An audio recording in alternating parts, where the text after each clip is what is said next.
Hello, I'm James Dix and you're watching DC Comics Dix. DCU is the latest attempt by DC Comics to refresh and diversify their comic book range. So, at the moment they're releasing lots of new titles and a lot of number ones. So in this week's episode I'll be reviewing Starfire issue 1. So I think this is a first for the character to get her own series. It's something that she's not had before, and it means she's also one of DC's few kind of female solo characters, so I thought I'd give her the first shout. She's departed from Red Hood and the Outlaws now in this comic, and you may recognise the character from Teen Titans Go, the TV show.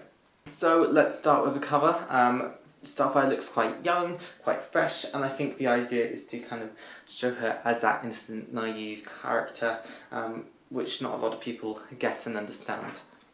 The writing talent really tries to make Starfire stand out with this because there's not really any other superhero quite like her.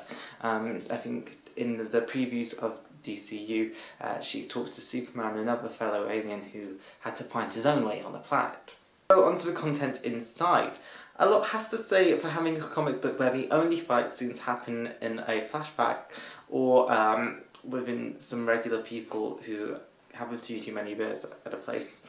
I mean, it's not action-packed, this comic, but it's a story-driven, story. It flows as if we're looking at lots of different kind of comedy sketches, all featuring Starfire, where she tries out lots of different things, which you and I do every day, but doing them in her own way. The writing team is gender balanced, so it's not so bad when we see Starfire parading around in very little clothing, because you know what, that's what she prefers. It's her kind of home life, I suppose.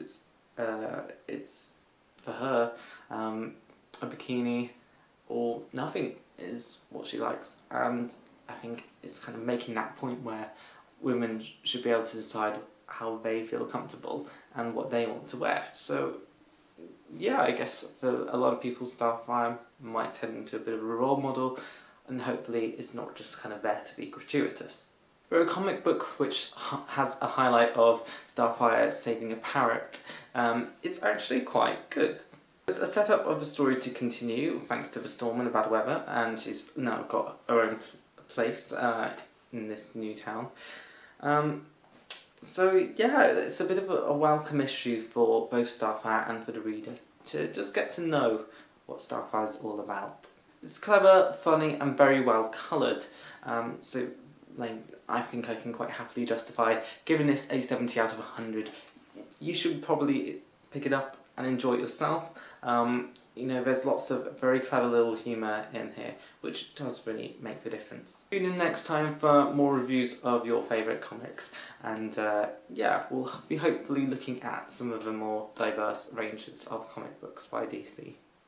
In the meantime, check us out on Twitter or go over to EQView.com.